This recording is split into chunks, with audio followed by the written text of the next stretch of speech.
আসসালামু আলাইকুম রহমতুল্লাহ বরকাত। প্রিয় শিক্ষার্থী বন্ধুগণ, আশা করি সকলেই ভালো আছেন। আলহামদুলিল্লাহ। প্রিয় বন্ধুরা, আমরা একে একে 3টি ধাপ অতিক্রম করে চতুর্থ ধাপের প্রথম ক্লাসটিও কিন্তু সমাপ্ত করতে পেরেছি আলহামদুলিল্লাহ। আজকে হারাকাত শিখির দ্বিতীয় ক্লাসে আপনাদের সবাইকে স্বাগত জানাচ্ছি। আমরা জের, জবর এবং পেশ এই 3টি হরকত জেনেছি, ব্যবহার জেনেছি এবং এই 3টি সম্পর্কে আমরা প্র্যাকটিসও করেছি। চলুন আজকে আমরা হারাকাত শিখির দ্বিতীয় ক্লাসে প্রবেশ করতে যাচ্ছি। আপনাদের জন্য চমৎকার কিছু বিষয় আজকের এই ক্লাসে অপেক্ষা করছে ইনশাআল্লাহ। তাহলে চলুন দেরি না করে আমরা আমাদের ক্লাসের দিকে চলে যাই। আজকে আমাদের দ্বিতীয় ক্লাসে শুরুতেই একটি জ্ঞাতব্য বিষয় আমাদের মনে রাখতে হবে। সেই বিষয়টি গুরুত্বের সাথে আমাদেরকে লক্ষ্য রাখতে হবে এবং মনে রাখতে হবে। আমাদেরকে 3টি অক্ষর দেওয়া হবে। সেই 3টি অক্ষরের 3টিতে যে হরকত হবে সেই হরকতের মতোই হয়ে যায়, নিজের একক উচ্চারিত হয় না।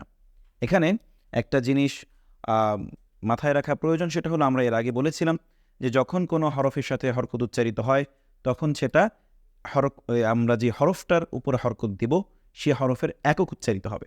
কিন্তু পরবর্তীতে যে 3টি হরফের কথা আমরা বলছি সেই 3টি হরফের সাথে একক উচ্চারিত হবে না, বরং সেই 3টি হরকতের মতোই থেকে যাবে। চলুন দেখে নেই 3টি হরকত কী কী। 3টি হরফগুলো কী কী? সেই 3টি হরফের প্রথমটি হলো আলিফ, দ্বিতীয়টি হলো আইন এবং 3 নম্বরটি হলো হামজা। দেখুন, আমরা যদি আলিফ স্বাভাবিকভাবে উচ্চারণ করি তখন কিন্তু এটা আলিফের মতোই থেকে যাবে। আলিফ জবর আ আলাদাভাবে না বললেও এটা আই হতো, সেটাই এখানে দেখানো হচ্ছে। আলিফ জবর আ, আইন জবর আ এবং হামজা জবর আ, এই 3টাকে আলাদাভাবে একক করে ধরার কোনো প্রয়োজন নেই, বরং এই 3টা তার স্ব-অবস্থাতেই বহাল আছে। আলিফ, আইন এবং হামজা, এই 3টা আমরা সকলেই মনে রাখব। এরপরে আমাদের জন্য আরও একটি গুরুত্বপূর্ণ বিষয় আমরা খেয়াল রাখব। পরবর্তীতে আমাদের জন্য 2টি অক্ষর দেওয়া হবে। সেই 2টি অক্ষরের জন্য গুরুত্বপূর্ণ বিষয় হলো যে এই অক্ষর দুটিতে জবর অথবা জবর জাতীয় যা হবে তখন পূর্ণ অক্ষর উচ্চারিত হবে। অর্থাৎ জবর কিংবা জবর সংশ্লিষ্ট যে কোনো বিষয় যখন আসবে তখন পূর্ণ অক্ষরটাই কিন্তু উচ্চারিত হবে। জবর জাতীয় বলতে জবর এবং খাড়া জবর এবং 2 জবর এগুলোকে বোঝানো হয়েছে। এমনিতে জবর বলতে তো আমরা বুঝলাম যে 1 জবর, আর এছাড়াও খাড়া জবরটাও জবরের সাথে সংশ্লিষ্ট এবং 2 জবর যেটাকে আমরা তানভিন বলে থাকি, সেই তানভিনের মধ্যে যে 2 জবর রয়েছে সেটাও জবরের সাথে সংশ্লিষ্ট।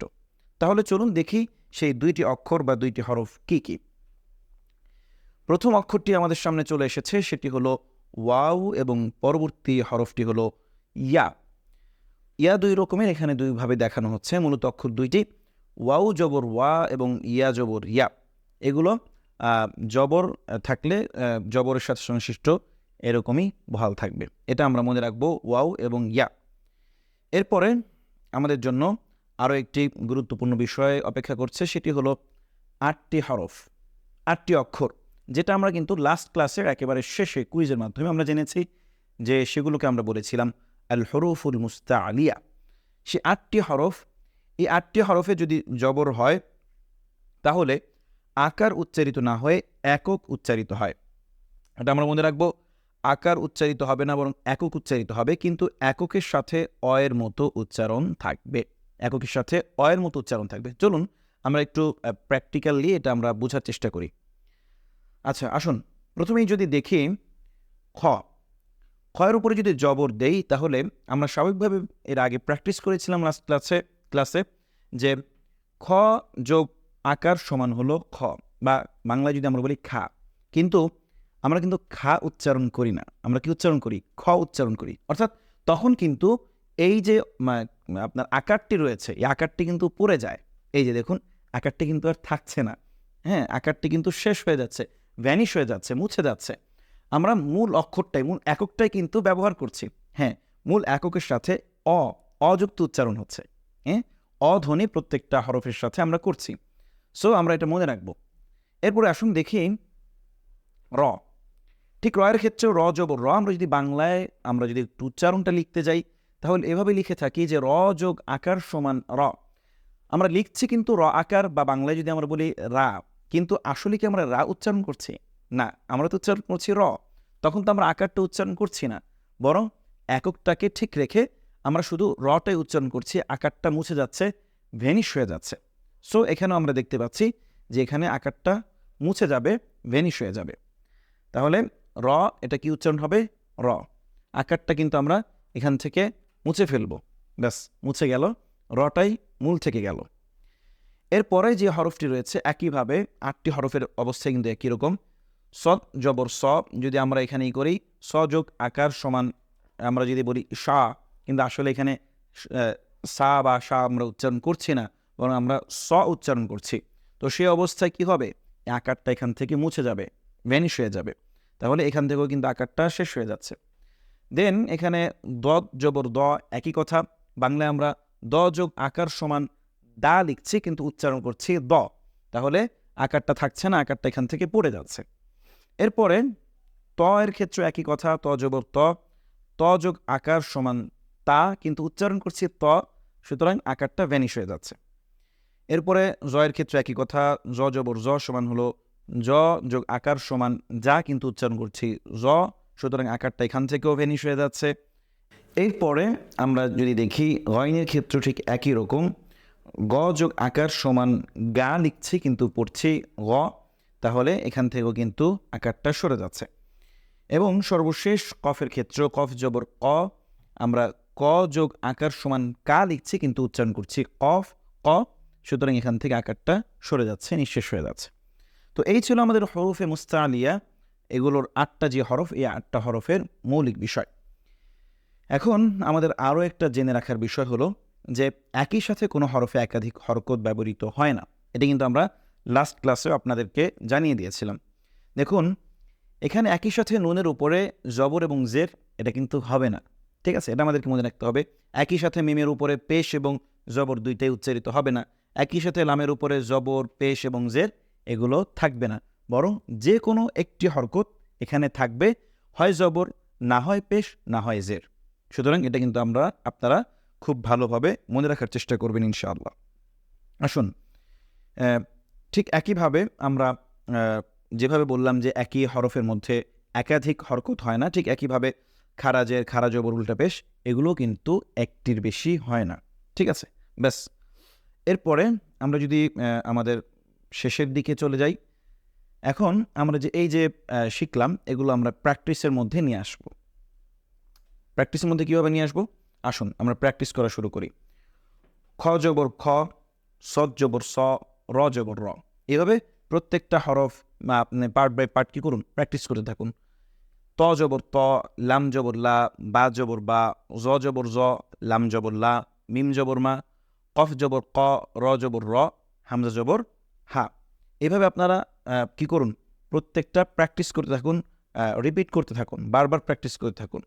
এরপরে আসুন, দদ জবর দ, র জবর র, জিম জবর ঝা, কফ জবর ক, দদ জবর দ, র জবর র, গয়ন জবর গ, র জবর র, কফ জবর ক। এভাবে কি করুন, বারবার প্র্যাকটিস করুন, তেলাওয়াত করতে থাকুন। তাহলে কি হবে, আপনার মধ্যে একটা ভিতরের মধ্যে বসে যাবে, তখন আর আপনার উচ্চারণ করতে কোনো সমস্যা হওয়ার কথা না। ইয়া জবর ইয়া, লাম জবর লা, বা জবর বা, ওয়াও জবর ওয়া, নুন জবর না, মিম জবর মা। এভাবে আমি একবার করে আপনাদেরকে পড়িয়ে দিচ্ছি, আপনারা কিন্তু এটা বারবার পড়ার ট্রাই করবেন, চেষ্টা করবেন ইনশাআল্লাহ। এরপরে আমরা আরও যে উচ্চারণগুলো আছে প্রত্যেকটাই একবার একটু টাচ করে যাই। আরিফ জবর আ, লাম জবর লা, ওয়াও জবর ওয়া, আইন জবর আ, ইয়া জবর ইয়া, মিম জবর মা, সিন জবর সা, হামজা জবর আ, লাম জবর লা। এরপরে আমরা যদি দেখি যে আমরা এর আগে যে আপনাদেরকে বলেছিলাম যে জবর জের পেশ যেভাবে হরকত, ঠিক এমনিভাবে খারা জবর খারাজের এবং উল্টা পেশ এগুলো কিন্তু হরকতের অন্তর্ভুক্ত। এগুলো আমরা এখন শেখার চেষ্টা করব ইনশাআল্লাহ। আসুন, খারা জবর খারাজের এবং উল্টা পেশ, অর্থাৎ হরকত জবর জের পেশ ঠিক একই জিনিসটাই, সেটাকে আমরা টান দেওয়ার সুবিধার্থে সেটাকে খারা জবর খারাজের এবং উল্টা পেশ এভাবে বলছি। এখানে মনে রাখার বিষয় হলো, এগুলোর ক্ষেত্রে 1 আলিফ পরিমাণ টান হবে, অর্থাৎ বা এর উপরে যদি আমরা দেখি যে খাড়া একটি জবর রয়েছে, তাহলে বুঝবো এখানে বাটা 1 আলিফ টান হবে। ঠিক তেমনিভাবে তা এর উপরে যদি দেখি আমরা যে উল্টা পেশ রয়েছে, তাহলে বুঝবো তা এর উপরে উল্টা পেশ সহ 1 আলিফ টান হবে, এবং যদি সা এর নিচে খাড়া জের থাকে তাহলে আমরা বুঝবো যে সাটা 1 আলিফ টান দিয়ে জের দিয়ে পড়তে হবে। আসুন, এরপরে আমরা এই যে জিনিসগুলো দেখলাম, খারা জবর খারাজের উল্টা পেশ, এটা এখন প্র্যাকটিসে নিয়ে আসার চেষ্টা করি। আসুন আমি পড়ব, আমার সাথে আপনারা কিন্তু পড়ার চেষ্টা করবেন ইনশাআল্লাহ। আলিফ খারা জবর আ, বারবার পড়ুন। আলিফ খারা জবর আ, আলিফ খারা জবর আ, কয়েকবার ট্রাই করুন। এরপরে প্রত্যেকটা অক্ষর দিয়ে আমরা একটু ট্রাই করার চেষ্টা করি। বা খারা জবর বা, তা খারা জবর তা, সা খারা জবর তা, এরপরে হা খারা জবর হা, জিম খারা জবর যা, খ খারা জবর খ, এরপরে দাল, দাল খারা জবর দা, দাল খারা জবর রা, র খারা জবর র, ঝা খারা জবর ঝা, সিন খারা জবর সা, শিন খারা জবর শা, সৎ খারা জবর স, দত খারা জবর দ। প্রত্যেকটা কিন্তু একালিফ পরিমাণ টান হচ্ছে, আপনারা একটু বারবার প্র্যাকটিস করুন। ত খারা জবর ত, জ খারা জবর জ, আইন খারা জবর আ, গইন খারা জবর গ, এরপরে ফা খারা জবর ফা, কফ খারা জবর ক, কাফ খারা জবর কা, লাম খারা জবর লা, মিম খারা জবর মা, নুন খারা জবর না, এরপরে ওয়াও খারা জবর ওয়া, হা খারা জবর হা, গোলতা খারা জবর তা, এরপরে হামজা খারা জবর আ, ইয়া খারা জবর ইয়া, ইয়া খারা জবর ইয়া। এইভাবে 29টা হরফ কিন্তু আমরা পুরোপুরি একালিফ টান দিয়ে কিন্তু শিখে ফেললাম আলহামদুলিল্লাহ। আমি একবার পড়ে গিয়েছি, আপনাদেরকে টাচ দিয়ে দিয়েছি। আপনাদের কাজ হলো প্র্যাকটিস সেশন, আপনাদের হলো যে প্রত্যেকটা হরফ অন্তত পক্ষে 5 বার করে প্র্যাকটিস করুন, ঠিক আছে? তাহলে দেখবেন যে এগুলো নিয়ে আপনাদের আর কোনো সমস্যায় পড়তে হচ্ছে না। এখন আসুন কোরআন থেকে আমরা জবর এবং খারা জবর এগুলো শেখার চেষ্টা করি। অর্থাৎ এই যে আপনারা আয়াতটা দেখতে পাচ্ছেন, আয়াতের কোথায় জবর আছে এবং খারা জবর আছে, দুইটা একসাথে আইডেন্টিফাই করি। আসুন, আয়াতটা কি? আল্লাহ রাব্বুল আলামিন বলছেন, ওয়া ইয ক্বালা রাব্বুকা লিল মালাইকাতি ইন্নী জাইলুন ফিল আরদি খলিফা। দেখুন এই লাইনের মধ্যে কয়েক জায়গায় কিন্তু জবর আছে, পাশাপাশি খারা জবরও আছে। জবরগুলোকে আমাদের এখানে আপনার নীল কালার দ্বারা কালার কোড করা হয়েছে এবং লাল কালার দ্বারা আপনার খারা জবরগুলোকে কালার করা হয়েছে। তাহলে ওয়াইয়ের উপরে আমরা জবর দেখতে পাচ্ছি, কফের উপরে জবর, লামের উপরে জবর, র, কাফ, মিম এইগুলোর উপরে জবর আছে এবং মাঝখানে দেখুন লামের উপরে খারা জবর রয়েছে। এছাড়া কাফ, জিম, আলিফ, খ এবং ফা এগুলোর উপরে আমরা জবর দেখতে পাচ্ছি। এর পরের লাইনে দেখুন, ক্বালু আতাজআলু ফিহা মান ইউফসিদু ফিহা ওয়া ইয়াসফিকুদ দিমা। এখানে দেখুন কফের উপরে জবর রয়েছে, আলিফ, তা, জিম, হা, মিম, হা, এরপর হলো ওয়াও, ইয়া, মিম, হামজা, এই সবগুলো হরফের উপরে কিন্তু জবর রয়েছে। একেবারে শেষের লাইনে যদি আমরা দেখি, ওয়া নাহনু নুসাব্বিহু বিহামদিকা ওয়া নুকদ্দিসু লাক ক্বালা ইন্নী আ'লামু মা লা তা'লামুন। এখানে কিন্তু অনেকগুলো জায়গায় আপনারা জবর দেখতে পাচ্ছেন, ওয়াও, নুন, সিন, বা, হা, কাফ, ওয়াও, কফ, লাম, কাফ, কফ, লাম, আলিফ, লাম, মিম, লাম, তা, লাম, নুন। অনেকগুলো জায়গায় কিন্তু আমরা জবর এবং খারা জবর দেখতে পেলাম। আচ্ছা, এরপরে আমরা যদি আরেকটু লক্ষ্য করি, এখানে আল্লাহ রাব্বুল আলামিন বলছেন, ওয়াকুলনা ইয়া আদামু উসকুন আনতা ওয়া যাওজুকাল জান্নাহ ওয়া কুলা মিনহা রাগাদান হাইথু শি'তুমা ওয়া লা তাকরাবা হাযিহি আশ-শাজারাহ ফাতাকুনা মিনাল যালিমিন ফাআযাল্লাহুমা আশ-শাইতানু আনহা ফাআখরাজাহুমা মিম্মা কানা ফি। এখানে প্রচুর জায়গায় আমরা দেখতে পাচ্ছি খারা জবর অনেকগুলো রয়েছে। এখানে কিন্তু কালার কোড দ্বারা আইডেন্টিফাই করা আছে। আপনারা একটু এটা স্ক্রিনশট দিয়ে আপনারা এগুলো আইডেন্টিফাই করার চেষ্টা করবেন। এখানে দেখুন ইয়ায়ের উপরে খারা জবর, আলিফের উপরে খারা জবর, জায়ের উপরে খারা জবর, তায়ের উপরে জবর, এরপর হলো গয়নের উপরে জবর, হায়ের উপরে খারা জবর, শিনের উপরে জবর, তা, এরপরে হলো জা এগুলোর উপরে জবর, তয়ের উপরে খারা জবর, আইন, ফা, আলিফ, র, জিম, মিম, কাফ, নুন এগুলোর উপরে আমরা জবর দেখতে পাচ্ছি। তাহলে দেখুন কত চমৎকারভাবে এগুলো কিন্তু কালার কোড করে দেওয়া আছে। আপনারা একটু স্ক্রিনশট দিয়ে এখানে দেখার চেষ্টা করবেন এবং পাশাপাশি আপনারা প্র্যাকটিস করারও চেষ্টা করবেন ইনশাআল্লাহ। আচ্ছা, আসুন এরপরে আরও একটি আয়াত, এখানে আল্লাহ রাব্বুল আলামিনের বাণী। আল্লাহ বলছেন, ওয়াকুলনা বিতু বা'দুকুম লিবা'দিন আদু ওয়া লাকুম ফিল আরদি মুস্তাকাররুন ওয়া মাতাউন ইলা হিন। এখানে দেখুন অনেকগুলো জবর কিন্তু আমরা এখানে দেখতে পাচ্ছি।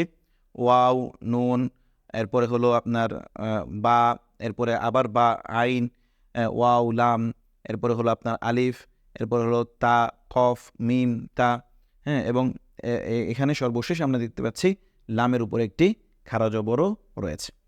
তাহলে এই সবগুলো জবর এবং খাড়া জবর কিন্তু আমরা আলহামদুলিল্লাহ এখান থেকে চিহ্নিত করার চেষ্টা করলাম। এরপরে আরও একটা আয়াত, এখানে আরও কিছু আয়াত আমরা এখানে দেখতে পাচ্ছি। ইহদিনাস সিরাতাল মুস্তাকিম, এখানে দেখুন অনেকগুলো জায়গায় জবর রয়েছে। সিরাতাল্লাযীনা আন'আমতা আলাইহিম গায়রিল মাগদুবি আলাইহিম ওয়ালাদ-দাল্লিন, অনেকগুলো জায়গায় কিন্তু আমরা এখানে জবর দেখতে পাচ্ছি। মান যাল্লাযী ইউকরিদুল্লাহা কারদান হাসানা ফায়ুদাইফাহু লাহু ওয়া লাহু আজরুন কারীম। এখানে কিন্তু অনেকগুলো জায়গায় কিন্তু জবর আছে, সেগুলো কালার কোড দ্বারা আইডেন্টিফাই করা আছে। জাস্ট আপনারা এগুলো একটু প্র্যাকটিস করার চেষ্টা করবেন, দেখার চেষ্টা করবেন ইনশাআল্লাহ। আচ্ছা, আমরা নেক্সটে যাচ্ছি। নেক্সটে আমরা আরও কিছু আয়াত আমরা এখানে দেখতে পাচ্ছি। এই সবগুলো আয়াত এখানে মূলত আপনাদের প্র্যাকটিসের জন্য এখানে দেয়া আছে, আপনারা জাস্ট প্র্যাকটিস করার চেষ্টা করবেন ইনশাআল্লাহ। قول معروف ومغفرة خير من صدقة يتبعها أذى والله غني حليم وما ظلمناهم ولكن كانوا هم الظالمين قال ربنا ظلمنا أنفسنا وإن لم تغفر لنا وترحمنا لنكونن من الخاسرين. এরপরে আরও এখানে একটি আয়াত দেয়া আছে। আয়াতটি হলো وإذا لقوا الذين آمنوا قالوا آمنا وإذا خلوا إلى شياطينهم قالوا إنا معكم إنما نحن مستهزئون। এরপরে আমাদের জন্য একটি চমৎকার কুইজ রয়েছে। তো এর আগে আমি আপনাদেরকে বলে রাখি, সেটা হলো যে এই যে আয়াতগুলো দেওয়া হলো এটা মূলত আমাদের প্র্যাকটিসের জন্য। প্রত্যেকটা জবর, খাড়া জবর, এগুলো আমরা এখান থেকে আইডেন্টিফাই করব।